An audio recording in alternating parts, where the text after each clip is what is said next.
Well, hey everybody, Andy here. Thanks for joining me back on the channel. It is Friday, October 21st. We're doing a little impromptu live stream, not only to test some new equipment, but also to prep for a live stream that we've got coming up um, Wednesday of next week. We'll talk a little bit more about that as we get going because we're pretty excited about who's coming on and the conversation that I think will be pretty interesting. I know I'm interested in that, and I'm pretty sure Brett's even more excited than I am, which is hard to do. So we'll talk about that in due time. But first, I'm going to bring Brent on board from Smolder Outdoors. So if you don't follow him already, go over to his channel on YouTube, Smolder Outdoors, look him up, give him a like, subscribe, all of that good stuff. But we're going to have him come out and we're going to talk a little bit about our recent trip. I know it's been a little while. We had trouble scheduling this to get it in right after the trip and do a little trip debrief on all the strange happenings and stories and things like that that are always fresh in our minds right when we get back. But took a little time, but we're ready to do that tonight. So if you're out there, feel free to join in the conversation, leave your comments, questions, and we'll address those and deal with those as we go along. But without further ado, let's bring on Brent from Smolder Outdoors. Hey, buddy. Hey man, how's it going? It's going pretty well. So thanks for coming on tonight. I'm glad we were finally able to do this. I know our schedules have been kind of hectic, but That's an better late than understatement. never, right? Better late. Yeah, Right. that's true. I mean, it's only been a month. Thanks for the Has little it? plug, by the way. Much appreciated. Oh, yeah. Has it been a month already? Really? Uh, Probably has. Yeah, yeah, I think yeah, we're it right at that has. point. I think we Yep. wanted to do it like the week we got back, and it didn't happen. Everything was just Yeah. nuts. I mean, when you're gone for 8 days away from family, work, life, sometimes it's a little challenging playing catch up after being gone for that much time. So now we get to do it a month later. Hopefully, we can remember what happened. I Hopefully. think so. Yeah, Um, some of it. you know, this is going to help jog my memory just a little bit. Got You the know, you got the probably not. goose, the 312? Yeah, in honor Yeah, of Goose, your puppy that's that true. was barking in the Yeah. background just a few minutes ago before we went live. Who who's I'm outside talking about now? Goose, who's outside now, Mhm. who will be barking Mhm. shortly now. I'm sure he's already barking, but he's outside, so it's okay. So this is going out on YouTube. It was scheduled to also go out on Facebook for the first attempt. I'm not even sure if it's out there right now. So Let's um, see. I don't I don't see it going out there live. I don't either. Yeah, So, oh well. I guess we can play with that this week. I will. And I'm not sure that I will do a lot of streaming to Facebook, but I'd like to at least get it working. So Yeah. it was set up and connected and seemed to be working fine earlier today. But oh well, you hit go live and things happen. So what are you gonna do? Well, Yep. let's dive in. For those that don't know, we did our annual trip out to Colorado this year, 3 years in a row now. Even though we Yep. haven't planned to go out there 3 years in a row. We plan to go one. Yeah, we planned to go out there once, and the other two, it just happened that way. But we've had a great time. We've always enjoyed it. We keep kind of branching out and trying to do different areas, different sections. This was kind of our first time going back to the Maroon Bells Snowmass Wilderness area and actually overlapping slightly with a section of the Four Pass Loop that we've done previously. Back But in 2020. 2020, yeah, Yeah. back then. Yep.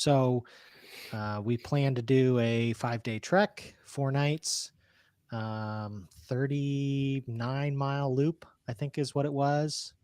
Ish. Um, Yeah, Could give or have been take a up. little bit. Could have been up to a little bit more than that, It but could have been 43, yeah, 44. It just depends. I mean, the GPS routes that you map out before you go, they're never 100% accurate. So it's just a ballpark figure. But I think it was just a shade under 40 miles is what the goal was. And we were slated to do a small little section. I don't know, maybe an eighth of that, maybe overlapping what we'd previously done before, maybe even less than that. Um, not but much of it. Yeah, and I think that we wanted that. Like, as much as we Yeah, liked 4 Pass Loop, it was, "Well, let's do something different." Let's do yeah. something that we haven't seen, haven't done. Okay, fine, part of it overlaps, but that's not gonna that's not gonna be so bad. So were you pumped with the idea of where we were going? You wanna talk a little bit about what the plan was? Yeah, yeah, absolutely. I was stoked when you came up with the idea. We had kicked around doing the wins again and just travel Yeah, costs again.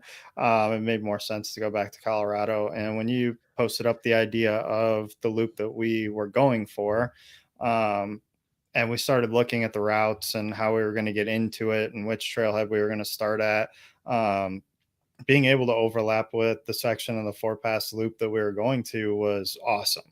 It was cool because we were going to see so much new stuff, but we still got to return to the bells and we were going to get to do one of the most epic parts of the four pass loop over again, but yeah, going a different direction this time. So we'd see it differently. yeah, Um, and that was cool. I mean, starting off at what was it? What was that trailhead? Maroon Snowmass or Snowmass something? yeah.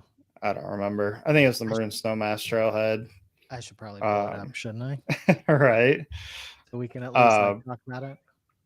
but I'll drop the spoiler and just say being able to go back to Snowmass Lake and Snowmass Mountain was a huge draw for me on this trip. Just the epic views, the opportunity to camp right by that lake. That was one of the most stunning views, one of the most amazing experiences of 4PL for me. So to be able to go back and do that again was awesome. I was not looking forward to doing Trail Rider again, but um, But the other direction, right? So maybe the it other wouldn't be as direction, bad. yeah. That was brutal That's the that's what first I time too. told myself was that it wouldn't be as brutal going the other direction, because that was by far the hardest climb of the trip going the way that we did the first time. Yeah, Um, but I think that was the huge initial draw for me was being able to get back to that area and kind of relive some of that 2020 experience of 4PL. That was my first big out of state, Western backpacking trip that I've ever done. I know you had done the one with the scouts, right? You had done Philmont, yeah, but I had never been west backpacking. Anything that I had done was always here out east. Um, Being able to relive that first experience was just a huge plus for me. And then we got really ambitious with the rest of the trip plan. So I'll let you kind of take over on that one on what we were going for, um, and kind of explain what the thought process was behind the decision that we made. And there yeah. it So that is. this was the original route that we had planned. So just a shade under 40 miles is what Garmin has it booked at. The part that was the killer for us was almost 11,000 feet of vertical during that 40 miles is a lot. And I don't think either one of us have done anything close to that. I'm trying to think. Four Pass Loop, I That want to was like say is 7,500 right, over 30 miles. right. So pretty tough.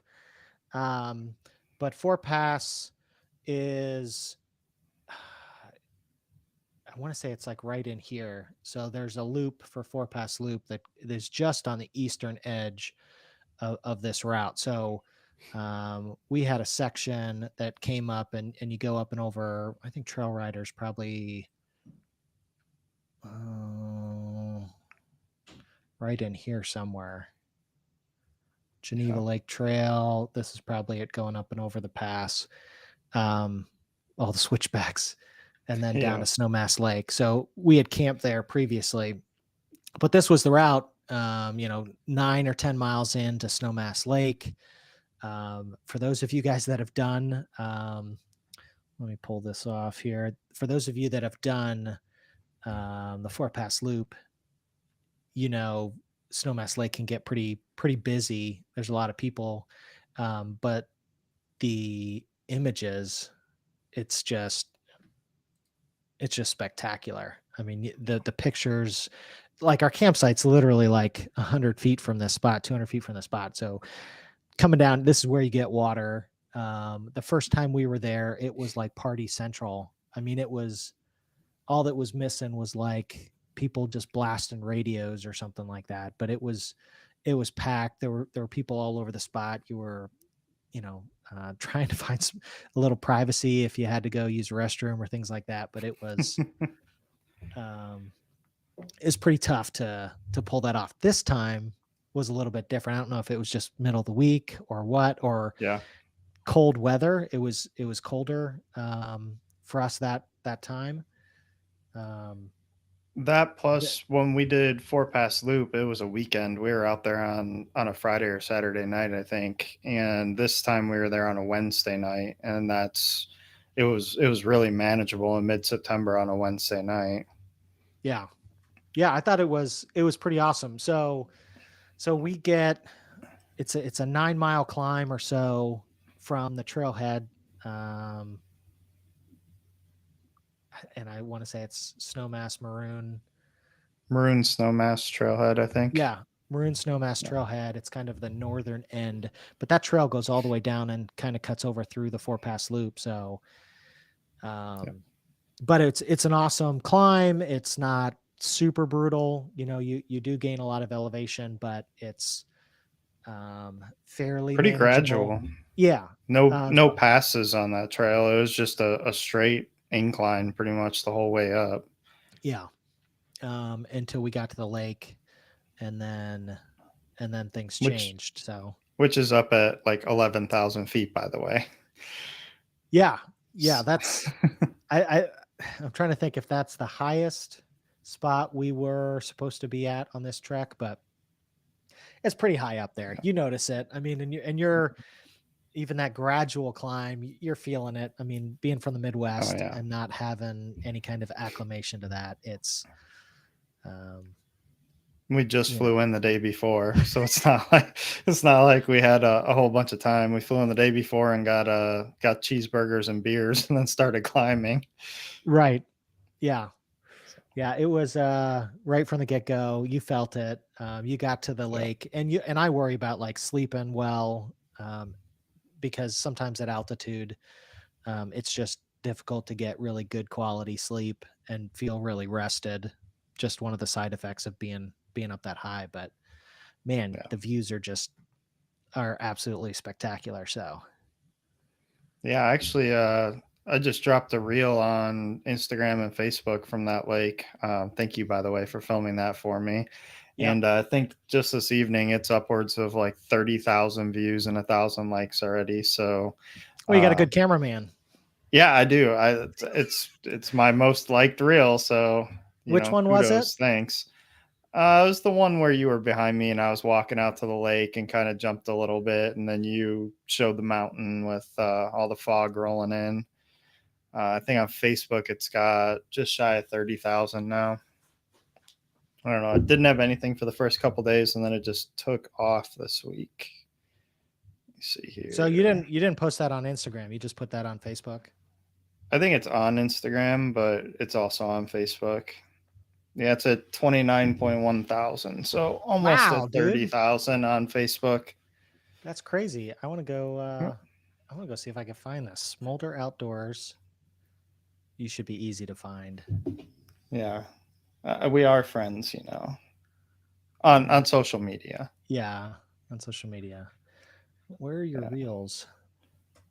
So you should, if you scroll down, you'll see like posts about, and then reels, I think, maybe. I don't see it. I just Oh, got you can't posts. see it? Posts, friends. Do I have to go into like watch and do a search for you? I don't think so. If you scroll down, it'll be on When there. did you post it? Because the only one that I see is this guy. Remember Let's see this? here. Not that one. It was like two before that one. That was a sweet view. That was an awesome view. That was camp out at Willow Lake. Yeah, which we weren't supposed to Yeah, be we were there. not. We'll get into the why. All right, scroll down. Let's see what it does. There's that. There's that. Oh, all the comments. Yeah, see, goes right to this Not that one. one. Not that one. Not that That is a one. sick picture, though. By the way, I'm just That's that saying. cameraman again. I have to plug myself. That was sweet. Um, Yes. you got the maroon bells in the background, Yep. covered in snow. Why the freaking hell you're wearing shorts? I will never know. It's like, My I don't legs know. don't get cold. Yeah, yeah, yeah. That's crap, My and you legs know don't it. get cold when I That's hike. crap, and you know it. I Uh, did put wind pants on coming yes, down I off of know. that thing. And you even said, I am freezing my off on that Mm-hmm. pass. So Yep. it was like 35-mile-an-hour to 50-mile-an-hour winds. I took some pictures of Cold. him. He took a couple pictures of me. There's one I'm wearing my rain jacket, and the thing is like, I'm like the Stay Puft Marshmallow Man because the wind is just inflating it. It's coming so hard. So my legs don't get cold. That's crap. That's a good shot Yep. though. I think That that was one of my favorites of the trip was that one. that was the shot of the trip for me. That I was don't awesome. I went through all of my shots that you took of me at that spot. There's none that looked that good. I was going through, I'm like, son of a bitch. His looks sweet. That's Mine, yeah, that was an yeah, he did awesome that on picture. purpose. Yeah. Keep going, you're almost there. Yeah. All Oh, right. you took it away. Oh, you want to go back to it? All right. Well, We were almost there. We were almost to the reel. Almost. that one we did. There's the picture. That's Not that one. Is that That's my you. post? That's you Yeah, that's my posting. post. That's I mean, that's a cool picture That's too. I Snowmass really Lake. I really liked that though. Just the I don't know how clear it was. It goes back to the beginning every Yeah, time. All right. that's All right. annoying. It is. You're almost there. Not that Uh one. Nope. that one? Nope. Nope. It is nope. Nope. Nope. That That one. one? Oh. How do I make this bigger? Yeah. I am trying not to bite it. Like I'm walking over, like, do you see how the roots and the rocks and everything? And I'm trying to look at you, and I'm like, oh, please don't like stub a toe and I go down and roll into the lake or Yep. something like that. I mean, how can you argue with those views though? That was such an exciting thing for me, was being able to get back out there and do some more filming, more pictures. Um, we got a couple of good ones on the last time, but there was just so much more that I wanted out of that. And being able to have some time there to do some filming and picture taking again was a Yeah. huge draw for me to this idea. All right. So if you guys couldn't tell, so this is the second day, right? Yep. This picture. That's the morning of the second day. Or not So morning, that's afternoon, I think. the the reason we had to do an about face was we're supposed to go up and over Trail Rider Pass, which is right up over here. Um, and if you look at pictures from the day before, it's completely clear. There's no snow up there at all. So we get into camp and go to bed. It rains. We didn't even go to bed yet, if I remember correctly. It starts No. raining. Our campsite, which is not low ground at all, floods anyway. So I have like water that's running like a river through where my tent is set up, and I'm like, this isn't going to work. So we ended up in a total downpour, having to move the tent to even higher ground, which was right next to where Brent was set up, only like 8 feet away, and then it really slopes away But from no us. water. But yeah, you didn't have any water. So I was like, Yeah. we looked at so many different spots, and unfortunately there was so much rain. Everything was just saturated and pooling. So trying to find a spot, even as popular as that spot is, and there's as many campsites, it was difficult to find one that was dry, that was fairly dry, that water wasn't just rushing into. So The having to tents were move. so close. I think you had tent pegs under my fly for your tent. I Yeah. mean, we were on top of each other trying to find dry land. I'm gonna see if I can find, because I think I had pictures. Um, let's see, that's the next day. Let me go back to. I think I only have pictures of your setup. Gotcha. Well, no, But I then got you mine on there tucked too. between me and the tree. Yeah. So this is Brent's spot. I end up next to that tree on the left, in that tiny little spot is where I end up moving to. To the right of him, water is kind of coming down. So that's fairly wet and pooling. And then the next picture is where I was set up. And this is just 10 feet away from him. That just gets completely flooded out. Even over to the right of where the tent is just like a river running through. So none of that was going to work. I was either going to pick up and move, 30 or 40 yards away, or this one little spot right next to him. So we do kind of bunk up, in so to speak, where I'm literally, the Yeah. side of my tent is touching like the side of his tent. But doing all that in a downpour was less than ideal, I guess. We made it Um, work though. we made it work. We We just made we it just work. kind of lifted your tent and moved it. Oh, yeah. Well, and then trying to get the stakes back in, and yeah, it's just, and it was pretty, packed down stuff. So you had the risk of, are the stakes going to hold? These are those tiny little, you might be able to even see um, the little carbon fiber. So there's not a ton of like grabbing power on those stakes, but they do fine. But in torrential kind of Yeah, stuff, you worry. I did anyway, that they're going to I come out. wasn't. So yeah, I I've know. been using them for 2 years now, and I'm still yet to lose a tent peg, whether it's wind or rain or whatever is going on. They've always held pretty good for me. Yeah, this was So, this was attempt number one, so hmm they were okay. yeah, I mean, they worked, but that first night, I don't think we anticipated getting kind of the flood that we ended up getting. So after also, that, notice what tents we brought. I don't know. Did mm, anyone notice that? What tents? We both had the same tents. That's just a little precursor to that live stream Andy talked about. That's I don't know coming what up you're talking next about. week. What are you talking about?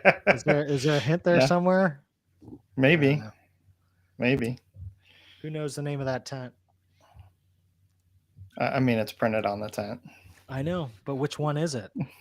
There's only like, I There's don't a know. lot now. Yeah. Well, they probably saw that. You guys probably saw that anyway, right? If we go back to just Facebook, coming up next week, keep an eye Yep. out for this. We've got Dan Durston is coming on the channel to talk a little bit about Durston gear, all the X mids, backpacks, whatever else he's got in the works. We kind of want to know a little bit more about He's how he got got new started. poles now too. Does he? You're like a fanboy, so Yeah, I know you're like super giddy to. I've I've been a fanboy for years. Yeah, you were the one that talked me into. You really got to check it out, and then we both Hmm. picked up X Mid 1Ps, which is what we took on the trip.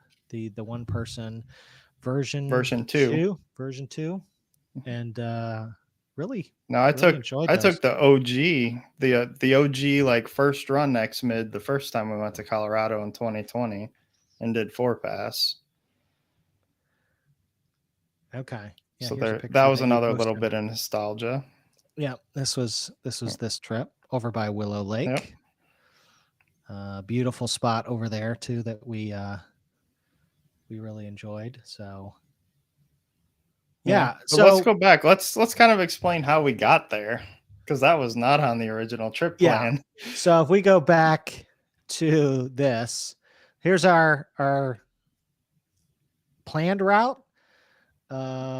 Willow Lake is over here.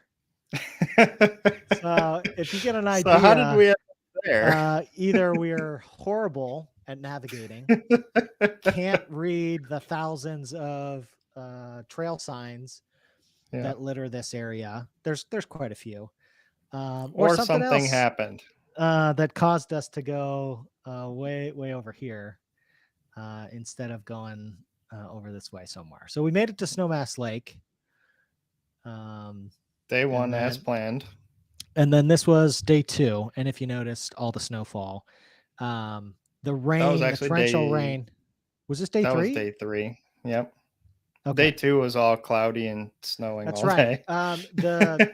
The actual video that you showed That was day 2. was, let me see if I can find it there. That reel all the way down at the bottom. You can see how just cloudy and um, ugly, so to speak, that day was. So There it here's is. that video. So you can You see the can't even see the past. top of the mountain. No, and this is, if I remember right, this was kind of later in the day. But This yeah, was this was this was like it late afternoon. right. So you had a much better feel of just what it looked like. It cleared up a little bit by the end of the day. Um, Mhm. but earlier in the day, you couldn't even see the pass. So we had no idea of conditions. We knew that they got a lot of snow because it snowed all night long. We were getting pelted with sleet, with snow at Well, the let's lake. let's go What's that? back. I mean, we were talking How about far all back the are we rain going? that we had. Yeah. We were talking about all the rain that we had and how we had to move tents. Well, the problem is it dropped down below freezing when the sun went down. Yeah. And that rain turned into ice and snow all night long. And we got up the next morning ready to rock, ready to go climb Trail Rider, and you couldn't see the pass. It Yeah. was completely snowed out, whiteout conditions. And so we were kind of waiting because it wasn't a huge day to get down to Geneva Lake, but I mean, we're just waiting and waiting because we were in 3 season gear. We weren't ready for mountaineering in snow. We didn't expect that. We knew we could have some snow, but Yeah. we weren't ready for whiteout mountain pass conditions. And so we were just being smart, kind of waiting. And as the day wore on, we never had a chance to get over that pass.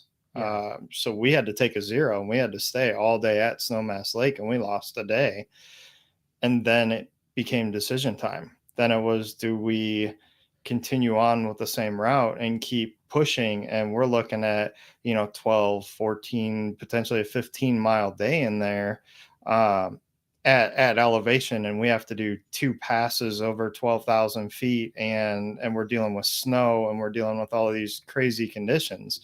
I mean, look at the green on that thing. When you look at the mileage and the elevation game, look at that. It's just up, down, up, down, up, down, up, down. Um, those are the mountains out west. And when you're in shoulder season, you run the risk of doing some of that and running into that kind of weather.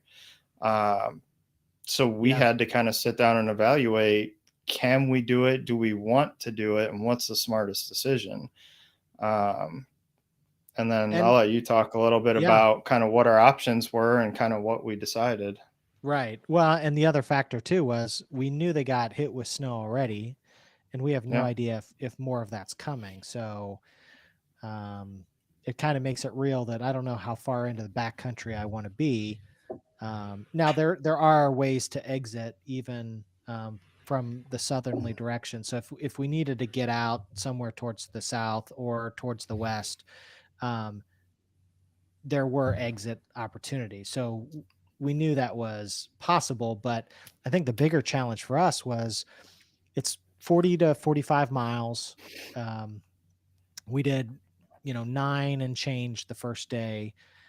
And then we had, a smaller day to the second camp, a really long day to the third camp, a smaller day to the fourth, and a little longer to exit. So we kind of had broken it up on purpose to do a long day, a short day, a long day, a short day, a long day, a short day. And when you take one day away and you go, we're going to go from 5 days to 4 days, um, it just meant we were going to have to just crank. they all become big days. So, And then um, you lose half of the things that you went there to do because you're not staying at the same places that you planned. You're not having a lot of the filming opportunities that you yeah. planned.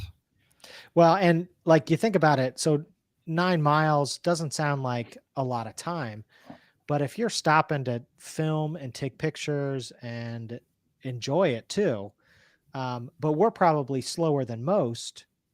Even though our moving speed might not be terrible, we stop a lot to, hey, let's take a few more pictures here. Let's film a little bit. Trying to capture the story of the trail is fun for us. And we like doing that. So we look for opportunities to see some cool spots and maybe even go out of the way a little bit. Can't tell you, like, it might say 39 miles or something, and then I get done and it's 48 miles, and it's because all the Yep. backtracking that we're doing Yep. or whatever, to put the camera down, Yep. walk all the way across the valley, and then run back and grab the camera and then go back. That kind of thing happens.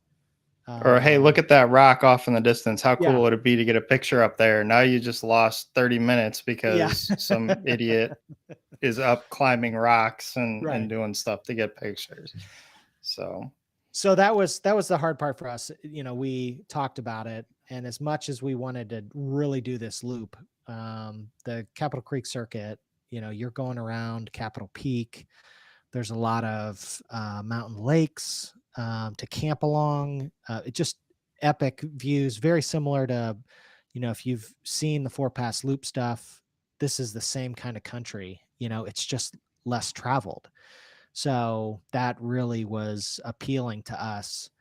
But I think when we looked at just the length of the days, we would have to be on trail a lot longer, a lot closer to sundown, maybe not be able to film as much, all that kind of stuff. We just said, I don't think we can do this and do it right.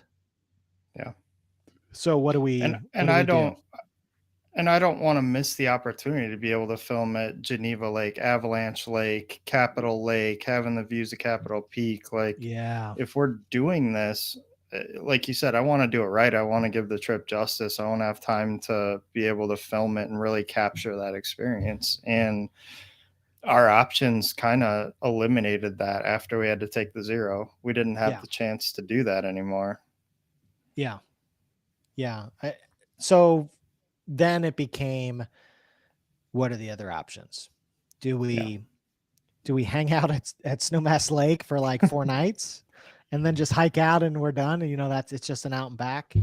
But it was nice to have the maps and all the information that we could sit there at camp that evening, that first day, that second day, when we knew Second we day. we couldn't get over the pass. We had the rest of the day then to decide.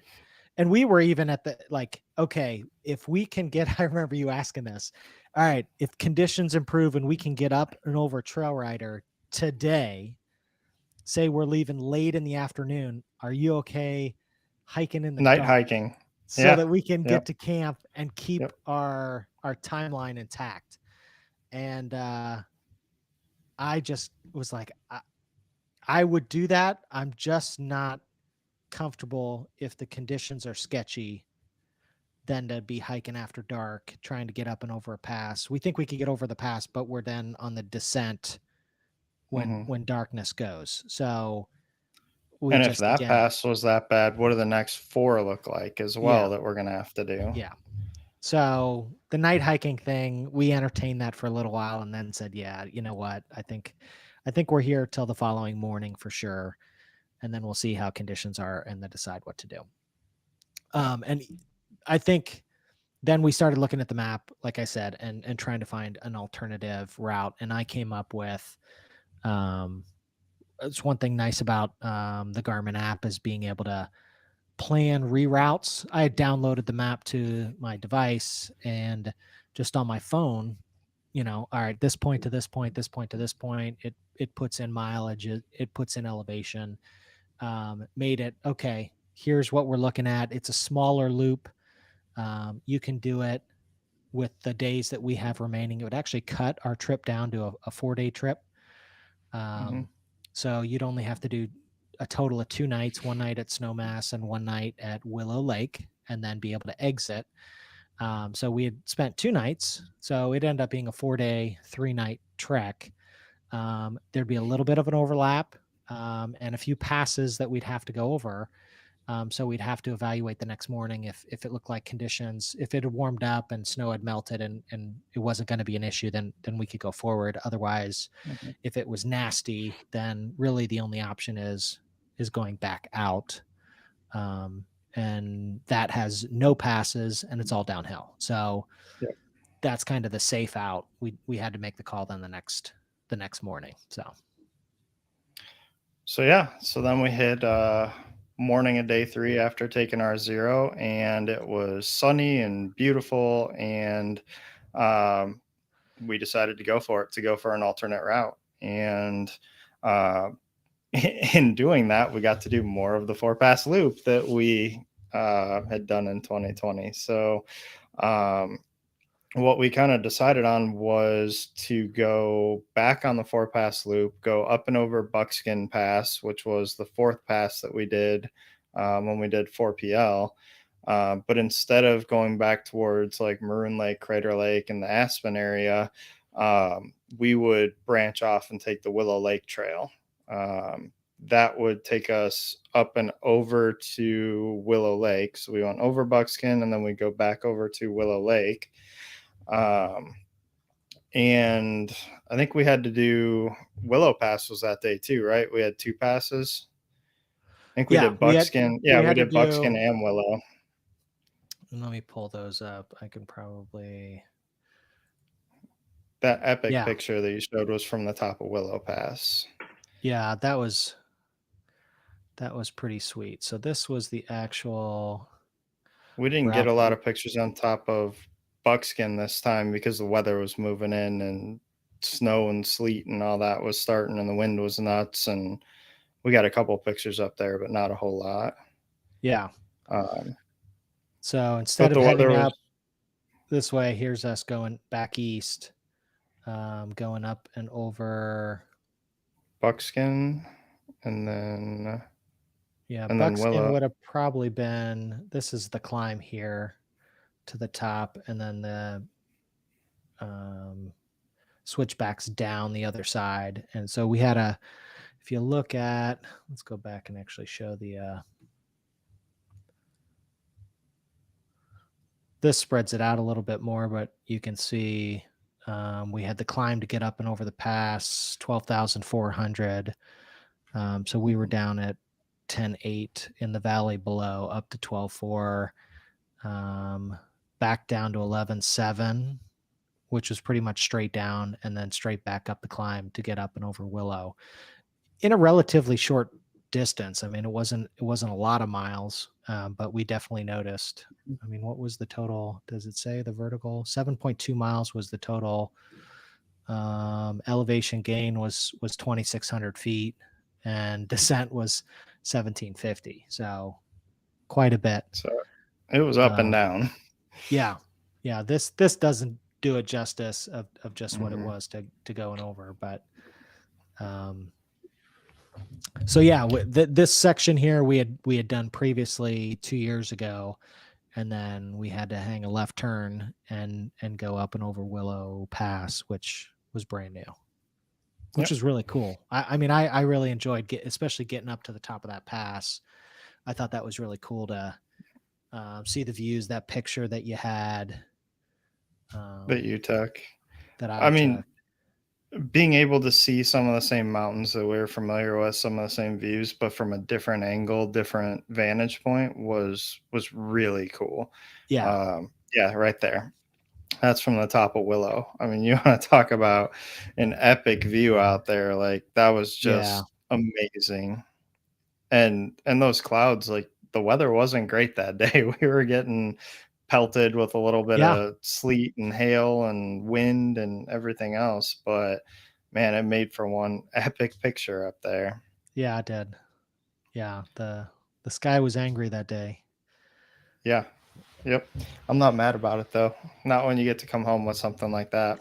No, and that's, we enjoyed it. It wasn't too long of a day. It was, we were able to stop and get pictures and some Mhm. video and stuff, and we're each putting together, a little recap at some point of the trip, and we'll post that on YouTube as well. But man, that was a lot of fun doing some of these spots and getting to see some of these different vantage points of the same thing. So it's just beautiful Well, and country.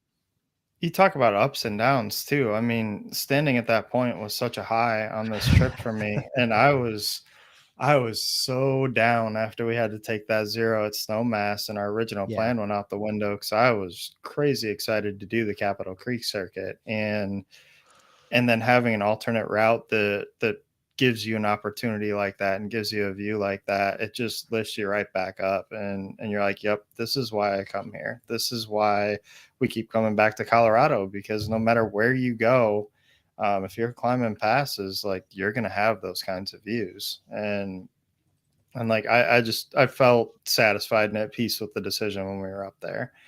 Because it was a rough one. I mean, it's hard to reroute when you have such big plans like that, and and pictures like that, views like that, just make it all worthwhile. You're like, hey, cool, I can always come back next year or another year and do Capitol Creek, but I'm glad that it worked out the way it did, and we got to see those things. Yeah. Yeah, there it is. Yeah. I like the other picture better. I think that might be my best one from that spot. So um, but yeah, it was super cool. I remember somebody had commented and was talking about that Willow Pass section of the trip, because you can include that in the Capitol Creek circuit if you want to, and they said that was one of their favorite hmm, parts. And yeah. I can totally see why. That Yeah. whole area was just awesome. That'd make it like Uh, a 50-50 mile loop. So, yeah, yep. well, So we had it cut 7 miles short extra. Yeah. because of time, but you know, having to reroute that way and do that section, I'm really glad we did it. That whole section was just amazing. Yeah. So Yeah. yeah. It was really So I cool. guess I'm glad it worked. That part worked out because it was a little bit of yeah. a gamble. It was a safer gamble. The weather had cleared by that third morning. There was still snow. You could tell a lot had melted in the sun the day before. It had warmed up, a decent Yeah. amount. But it was still a little bit like a mild gamble, I would say, to keep going. But we felt confident that also the intel that we were getting from people that were going up and over the passes Hmm. gave us a lot of confidence that, all right, there's quite a few people that are making it up and over now, and they're giving us conditions on the front side and the back side and that kind of thing. Yeah. Okay, then if they're Be able to careful do in it, this section. This area yeah, is slick. That kind of thing. yeah, that was Yep. really useful, and I think was was very helpful just for confidence to know. Then, all right, we can do this for the next section. So then we get Yeah. into this is down by the overlook at Willow Lake. You can kind of look Yep. down to the valley below, and just Yeah. sweet sweet views. Um, Yep.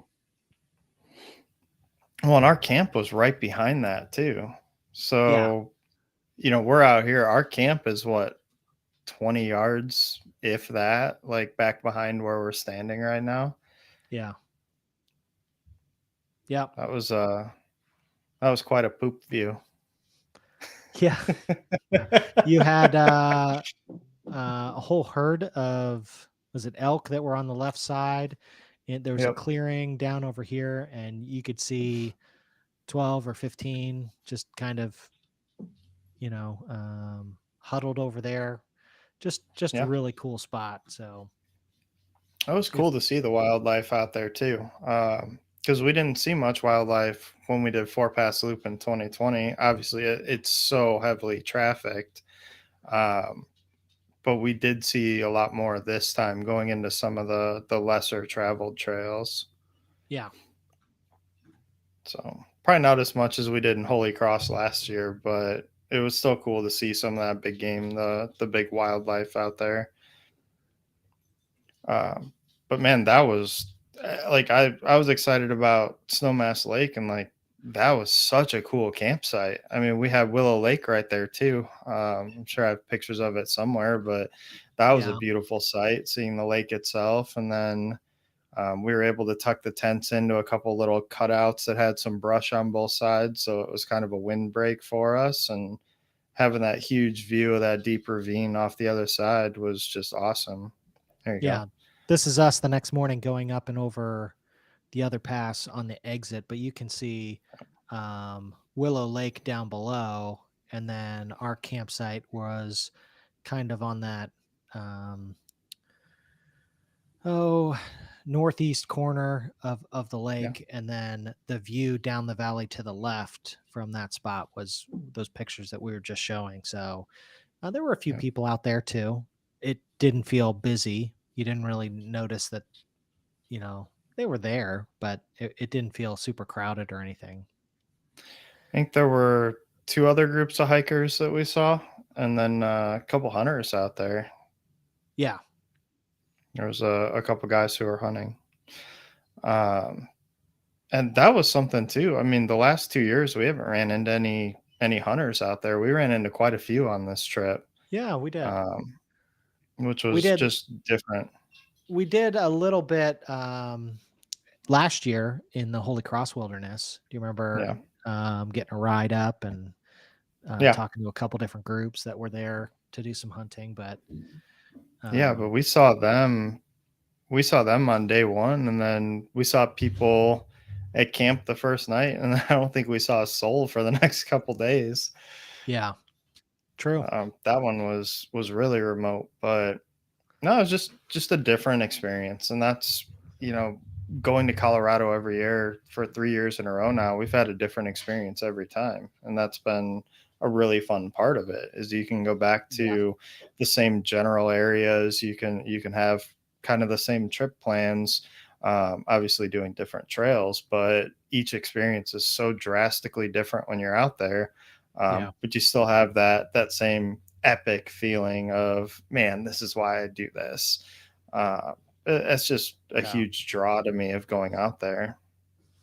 yeah. I would not hesitate to go back out there again. If that's in the cards for next year, I would absolutely Mhm. go back out there. There's so much I would want to do the Capitol Creek circuit, and I've already mapped out like one or two other potential loops in that same vicinity, just new sections of trail, things that I've read about that, get some commentary, what people really like. But there's just Yeah, so much um, within probably 50 miles of there too that, I mean, we could be out there every single year for a huge amount of time and for never as hit the long as bottom. we can So we can yeah, still walk and climb mountains and not hit everything. yeah, yeah. Willow Lake was pretty awesome. Yeah, Highly recommend that. It's yep. high. I forget what the altitude was when we camped there. It was Um, higher than Snowmass. yeah, yeah. I think it was higher than Snowmass. I think that was the highest of the trip. Hmm. I'm kind of curious if it tells me what the elevation was. Yeah, where we camped was like 11,800 feet Yeah, above so sea we're level. So camping at almost we're 12,000 almost at feet. 12,000 feet Yeah, is where the camp was. So you're up there and you notice that. I didn't get a great night's sleep either at Snowmass or here. Um, this one was, I think, harder because now that was the third night in. And I had one night that was half decent at Snowmass and one that was awful. hmm, And then this one was pretty brutal. So the next day I'm running on fumes on our exit, getting up and over that one pass that we had to do right away, yeah. and then back down that valley to connect um, to the road. But I've traditionally enjoyed slept it. pretty good on those trips. I think my body's just so tired that it just it goes into stasis. It shuts down, and I'm down for the count. I Um, wish, yeah, this trip was not like that at all. Every night I slept like garbage out there, and I don't think that it was the elevation. I don't think that it was that I wasn't tired enough. I think it was just all the wind and snow and sleet and just beating the snot out of the tent. And Yeah. um, we had practically a full moon when we were out there too, Yeah. and that does shine through the tents. And it's like trying to sleep with a desk lamp in your face. Yeah. Uh, yeah, it was just a rough time this time. I just felt drained every morning starting. You're just dragging one foot in front of the other, like trying to get up these passes. And Yeah. then you get up there and you get the pictures and you get the views, and it's oh yeah, cool adrenaline rush, and then you're just Right. dragging on the way down again. I'm pretty Uh, sure that it was tough. that day 4 morning, and you might remember this, I apologized to you, uh, In advance. preemptively at Yep. camp saying, "Dude, I'm sorry for anything that I say or do today because Yep. I am dragging. Like, I feel awful." Um, my Garmin watch tracks my sleep, and it pretty much laughed at me that morning when I woke up and said, "Oh, how did I sleep? What was my sleep score?" And it was just like a laughing emoji because it knew. And Yeah. there was actually a quote, something like, your lack of REM sleep or something like that is going to make like problem solving difficult. I was like, oh, that's great. Who needs like good decision making out in the backcountry? So I apologized to you that morning over breakfast. I Yep. apologize in advance for how today might go. I'm dragging, but And so you might see in my video when I make it, you might not see as much of Andy like out hiking in front of me. You might see me out in front a little bit more, just yeah. trying to stay away from Oscar the Grouch. But nah, you made it I through, don't buddy. think it You, was you that. did It was fine. that I was dragging and I was having trouble keeping up with you for sections of it. So except for the climb, except for the climb. You always beat me in the climbs. Well, yeah, Man, I you just almost about beat you had up one me. of those Yeah, passes. I almost beat you up one of those passes, and it then was there that goes day. Andy just motoring through, just It was trying to day get 4, ahead of and I'm me. completely on fumes. And Yeah. you seemed to be in It was better that spirits last that pass. morning, and I was Yeah, like, I was dude, feeling good. I've got nothing. I am like barely have anything to put the one foot in front of the other. So, but I was still like, I get to the end, and I'm like, all right, I can power up Yeah. these last 100 yards or whatever it was. I Zero think zero energy to. we've done 9 or 10 passes now in Colorado that are, all 12,000 Yeah, plus, and you've beat me up every single one of them. And the last pass that we were going over that last morning, I saw you, I had you in my sights, and I just started trucking, and I passed you for a little bit. And yeah, then I look back and there's just Andy just motoring right back. He's like, "Oh, look, Brett's in front of me." Wait, what? yeah. Like that's not Wait, gonna yeah. fly. That, I don't like Yeah. that. So, That's just that competitive athlete nature. yep, yeah, it comes through even out in the wilderness. So, had a Mhm. blast. Can't Yeah, wait to figure out what we do next and see the videos as they come out. I've started kind of categorizing that stuff, but I have not um, I put that. haven't even uploaded it yet. Yeah, A I'm month I'm in later, it's the not even on my hard early drive. early stages, so I've Yeah. got a ways to go, but that's coming. There's that one coming out, and a couple other little things that I'm working on. Is there anything else it's on your horizon, or is the first thing going to be putting the trip video out? So I've got a couple things. I've been dropping little tidbits here and there on both Facebook and Instagram, little reels, couple Yeah. pictures. Just, it was such an epic trip. I can't hold it back forever. I had to release some of it out, and check that stuff out. It's really cool. I know you've released a little bit of it too. Yep. Um, life's a little crazy for me right now. So sitting down and some of the footage that I got that I've watched a little bit on the card reader, like there's such cool stuff on this trip that I really want to do it Yeah. justice with the Yeah. video. So it's going to take a little bit of time, and life's just a little crazy right now between work, getting ready for the holidays. I run a retail store, and I've got a trip coming up in a week and a half. I'm headed down to Key West and Fort Lauderdale for 8 days with the girlfriend. So we'll be doing some beach stuff, some fun stuff.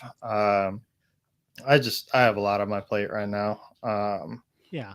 You know, I don't know how far in depth you want to go, but I used to be big into hunting, that side Yeah. of the outdoors, and I after seeing the hunters in Colorado, it spiked that desire back in me again. Yeah, I got out last weekend.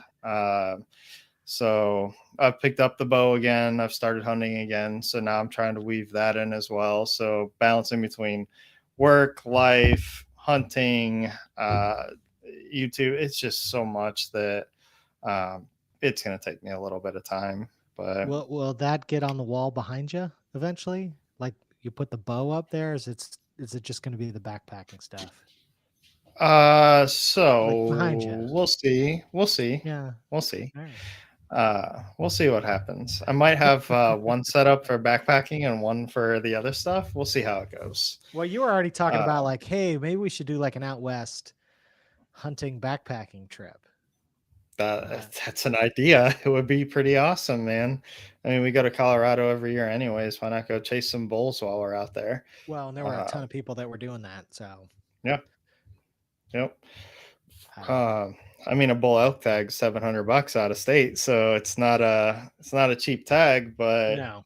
um, it'd still be pretty epic to go do. So we'll Yeah. see. Maybe you and I talk, and I know you've expressed some interest in that side of things. Yeah. Who I'm knows not, if we're looking next year or 5 years on down the road? Who knows? But if yeah. that's something that you try locally and you decide that you like, Yeah.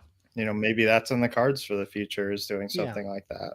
I think I'd have an Um, interest in learning some more about it and getting a yeah, little basic experience with it, tagging along with you on some of those maybe more local stuff and getting a feel yeah, for it. And who knows, outdoor adventures. That's what this channel's all about.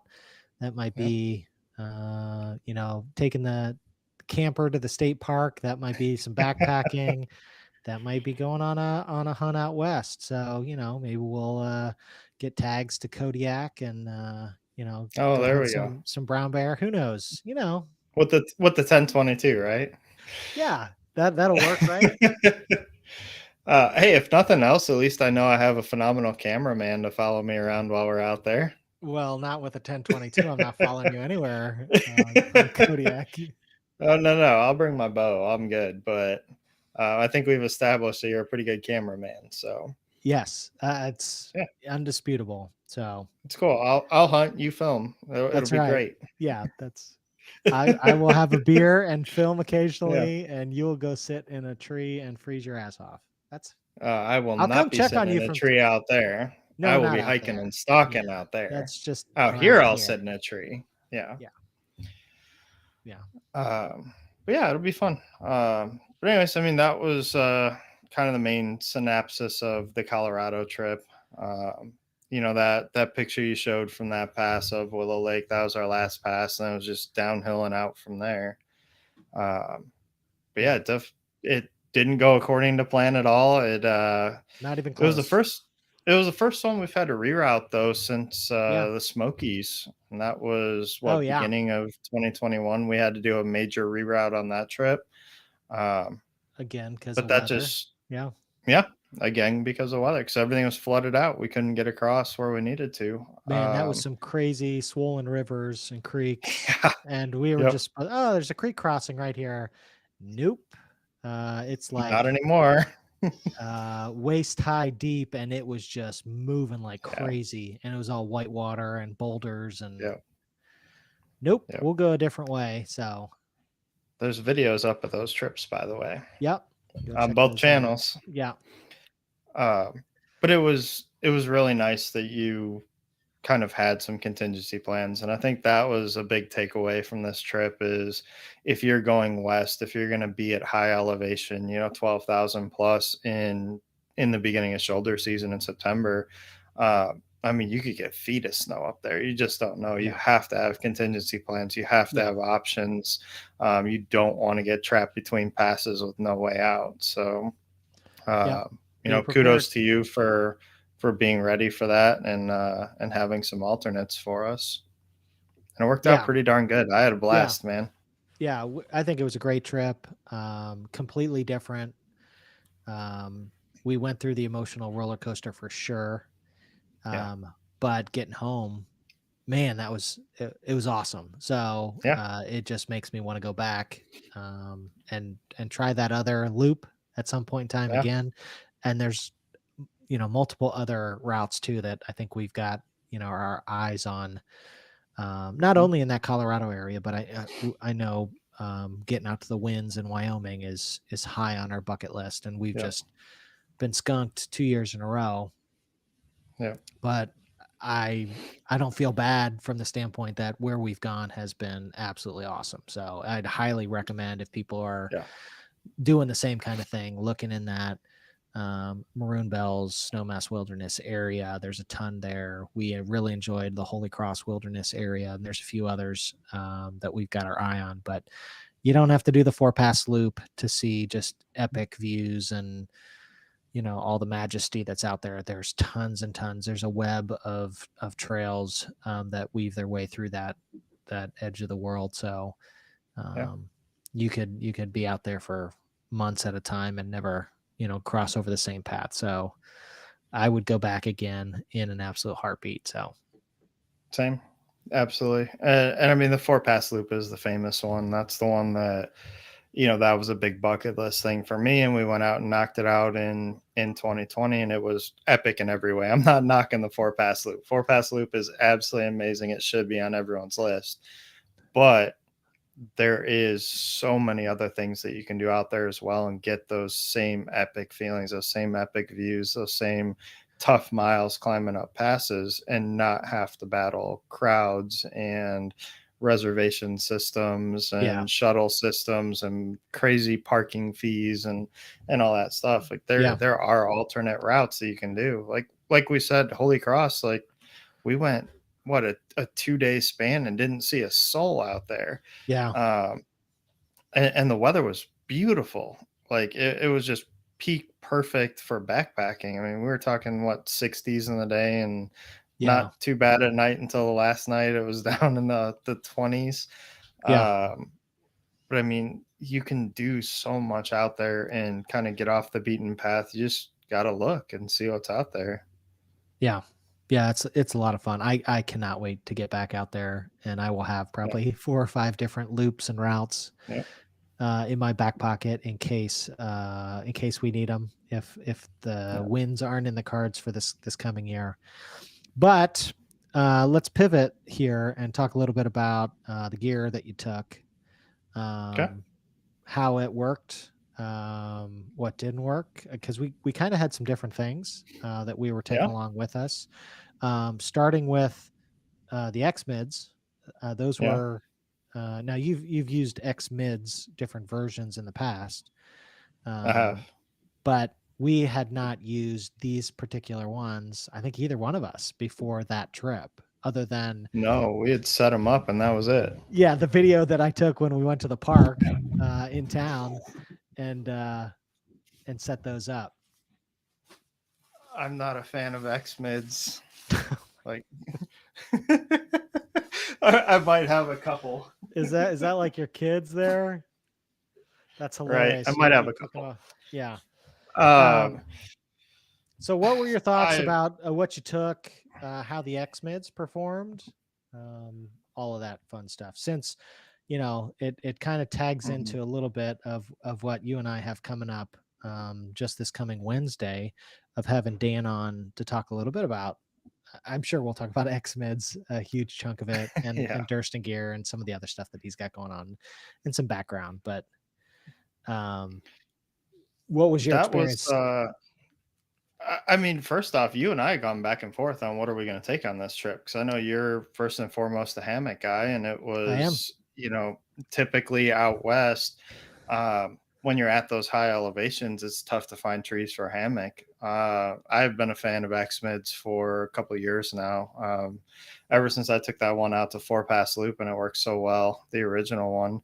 I now own the original X Mid, an original 2 person, and then the 1 person version 2. I don't have a pro.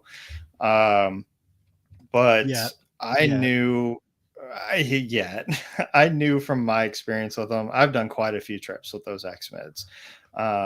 Actually, I think every single backpacking trip that I've been on this year, save Pictured Rocks when we hot tented, I've been in an X Mid. Um, so I mean, I had plenty of experience, knew that I was going to enjoy it, but it was kind of coaxing you into taking one out as well to kind of try it out and see what it was like, and then having that opportunity too to, hey, we have a photo op here with two X Mids out there. Um, it's just Yeah. a phenomenally designed tent. It's so easy to pitch. It's storm worthy. It just everything works on that tent, and the price that you can get them for when they're available. That's Yeah. that's the key thing is when they're available, when you can find one. Yeah. I honest to goodness, if you're looking for a trekking pole tent, I don't think you can beat it. Um, so we had talked, and we just agreed like, hey, this trip we're doing X Mids. Like Yep. you prefer hammocks. I've switched over to being kind of a tarp guy, going super ultralight and using a Yeah. Z-Pax Hexamid pocket tarp, and just the thing weighs 7 ounces, and just going super super minimal. And uh, we just agreed, hey, going out in shoulder season, having a true double wall tent makes sense. Trees are limited. Like, let's do it. Let's just go X mids. Let's do them this trip. Uh, and I mean, it performed phenomenally for me. I was super happy with it. Slept great in it. I wasn't losing tent pegs. I didn't have any issues at all with the tent. We had snow and sleet and rain and wind and kind of every condition imaginable out there, Yeah. just in a span of 3 nights. And I didn't have a single issue with mine. I don't know about you, but I didn't. No, I really walked away from that trip, um, probably a bigger fan of the gear than going in, and I was pretty impressed with it going into it. I just thought it was, um, very well thought out. I love the layout, the design, some of the features. You had kind of walked me through too some of the things that have changed from previous versions, and it just Yeah. seems to be getting better. So I really liked that whole kind of thing, and was really excited to try it out. I wish I slept better. Just the altitude and my sleep It system and all wasn't of the that. tent's fault that you Not at slept like all. crap. Like, the tent was phenomenal, and I didn't have an issue from a weather, withstanding the winds that we dealt with, and the sleet, the snow, the rain, any of that. Like, it performed awesome, and I loved the vestibules and all of that stuff, of just the way that Yeah. it's laid out is really well thought out. So I had zero issues. I thought it was, user friendly, easy to get in and out of, just all of that laid out great. So I walked away from it like, gosh, I wish I didn't love hammocking so much, because this is a pretty sweet tent, Yeah. and I need to figure out what can help me sleep better, because it's just really really sweet. So I'm excited to talk to Dan a little bit more about that brainchild and some of the other things that he's come up with, and some of the backstory, because I just think, and the sales, like you talk about, it's hard to get. It's Yeah. super in demand. It's very popular. There's lots of glowing reviews about it.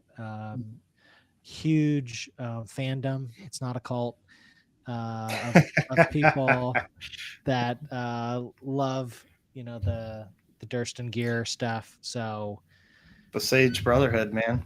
yeah, Uh, and I mean, like they're just so well designed. They're reasonable on weight. Like you mentioned, the yeah, vestibules. This is a double walled, uh, two door, two vestibule, one person tent that has plenty of space in it. It's got enough space in the vestibules that I can stick a Helinox Chair Zero set up without taking it down in one vestibule, and then have the other vestibule for my pack, my shoes, anything that I want out there, and still have space left over. Like, it was just, it's awesome. in the morning, hey, I don't have to break down my chair in the rain, and I don't have to set it up in the morning. I'm just going to throw it in the vestibule and it's good to go if the weather's crappy.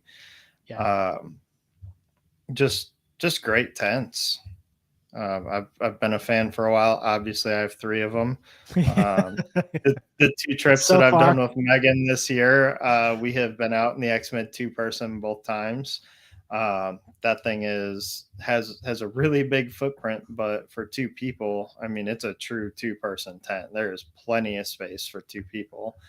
And then we each have our own vestibule again. So our own vestibule, our own door. Like, it's just a well designed tent. And I had it in drastically different conditions. One time I was at Red River Gorge, so standard backpacking. Um, the other time we were kayak camping in Missouri, and I was out there with that thing on gravel bars with all these big loose rocks. And Yeah. I'm kind of doing like dead man anchors on big rock bars, and the thing held up fine on that, so didn't collapse, didn't have any issues. It's just such a versatile tent that you can use in so many places. um, One of the other things that was different for us on this trip too was the packs. We were both using a light AF curve packs on this trip, Yep. so I have been using exclusively Superior Wilderness Designs packs for the past 2 years, and phenomenal packs. Love them to death.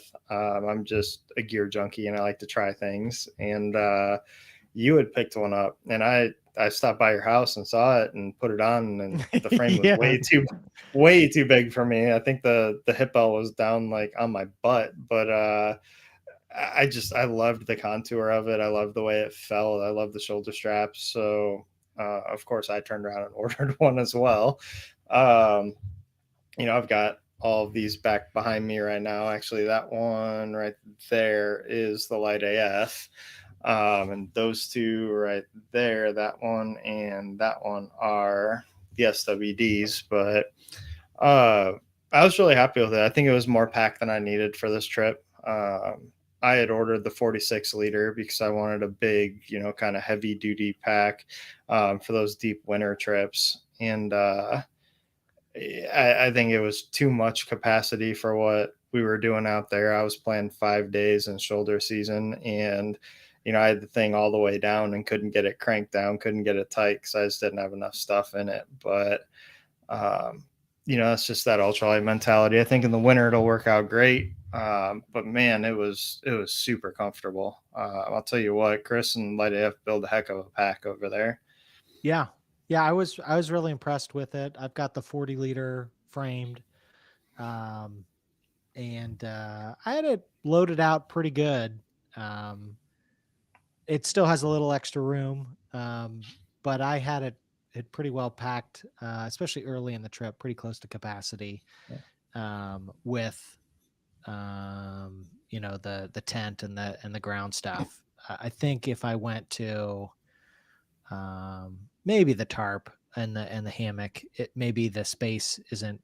It probably uses a little bit less space, but we had to be ready for winter weather and winter gear. Yeah, So, those were shoulder season Colorado setups that, yeah, if it was in the 20s, we're fine.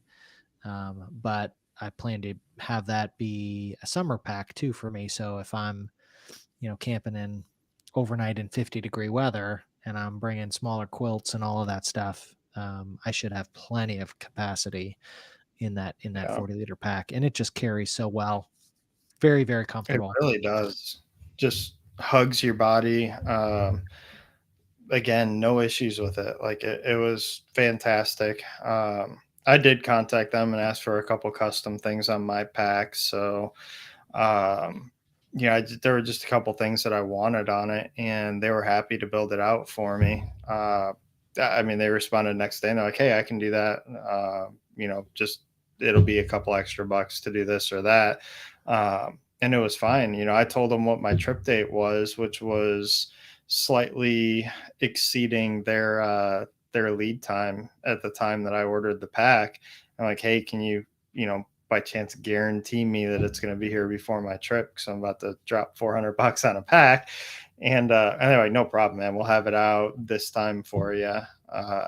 that's just the advantage of working with some of these cottage vendors is that you have that opportunity to say, "Hey, I love it, but I'd like to tweak this or that," and they can do those kinds of things for you. Um, I don't know how well it'll show up on camera, but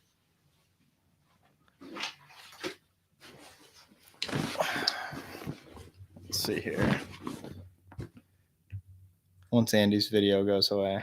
All right, so we are looking at the side of the pack right now, and one of the things I really wanted was the Venom mesh. That was something new that they just started offering. Super stretchy, super durable, but what they did is they put these top side pockets in for me on both sides of the pack. Phenomenal for pokey things. I don't like putting pokey things in the back pocket. So having a spot to put a trowel, having a spot to put tent stakes, that kind of stuff on the side of the pack where it's still easy to get to without adding big bulky side pockets onto the side of it was really cool and really functional. What's wrong with big bulky side pockets? Come on. Then I look too much like you, Yeah, putting Z-Packs pockets on a light AF pack, right? totally did, and it worked. It worked. It got you through, right? But just having these pockets on the side is it's pretty cool. It's pretty nice, and they've got some space in them. Yep. If I can get it out. Well, and the new Ultra material. What was your? Yeah, mine's Ultra. What was your take on using it? Yeah, I can fit a 16-ounce beer in the side of that, man. Trail beer pocket. Yep, trail beer pocket. That's what we're gonna call it. We'll shorten it to just beer pocket.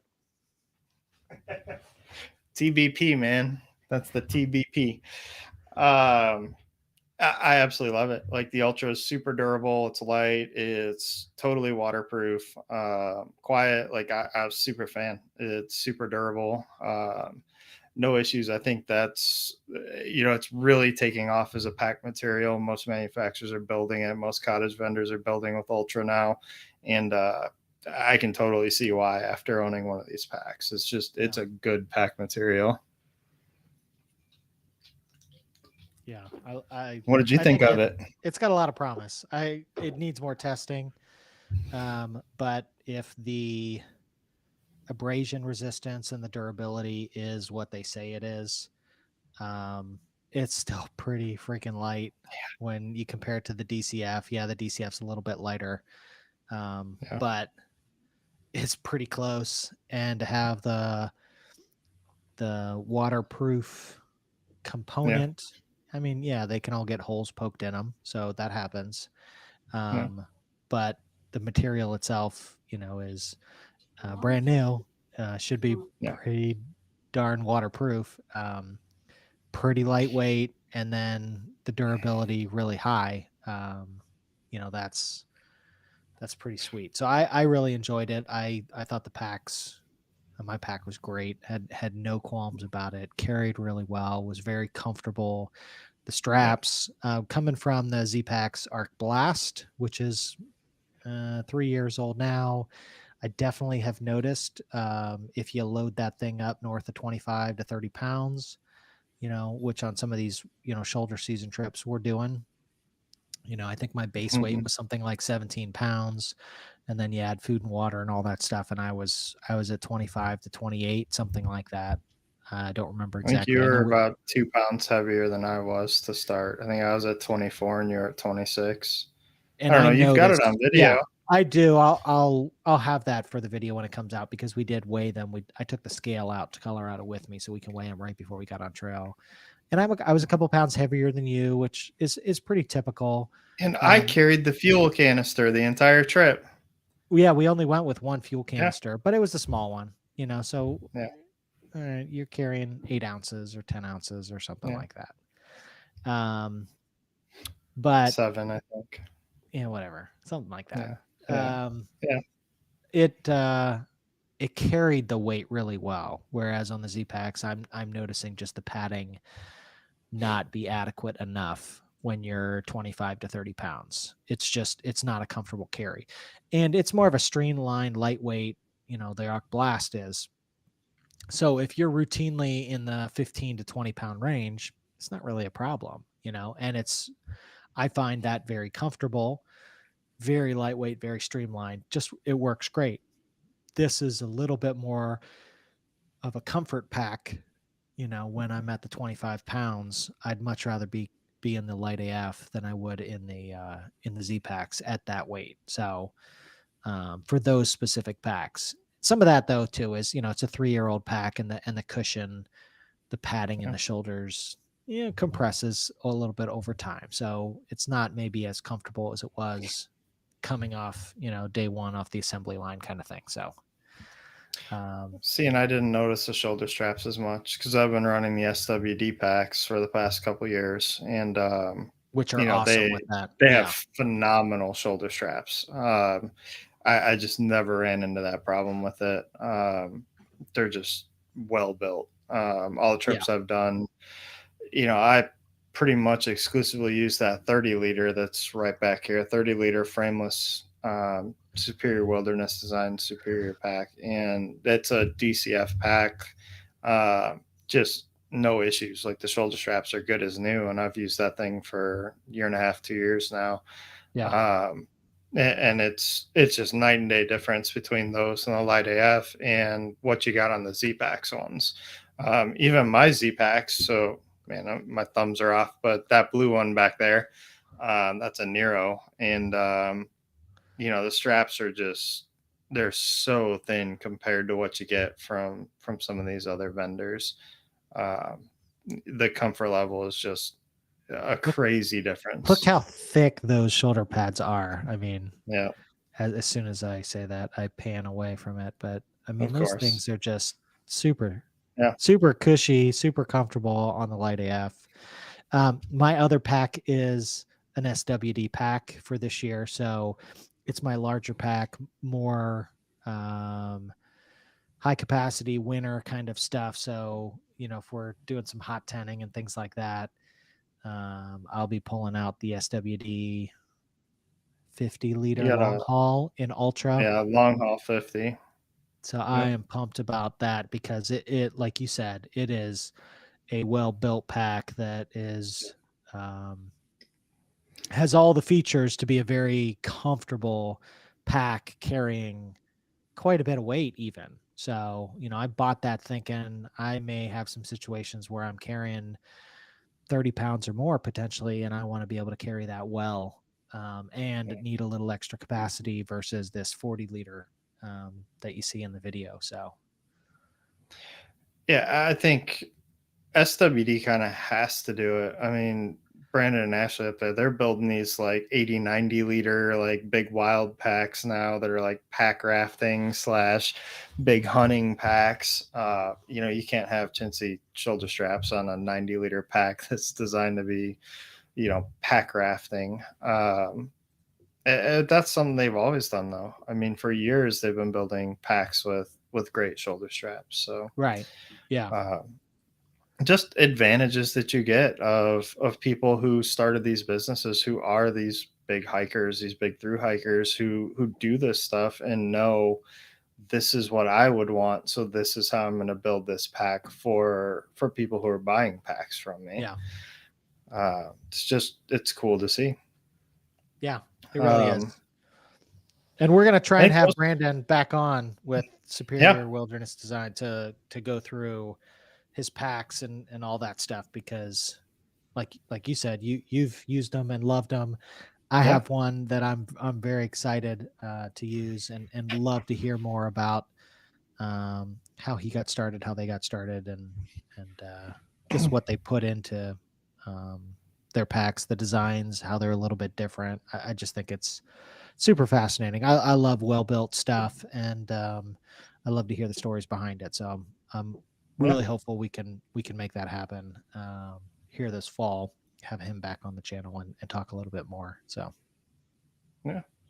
I tried out quite a few new things. I think you tried out some new things. I think we always do that. That's part of the fun in these trips. But yeah, I think those were the two big ones that we both made the same switch to for this trip, was both using X mids and both using light AF curves.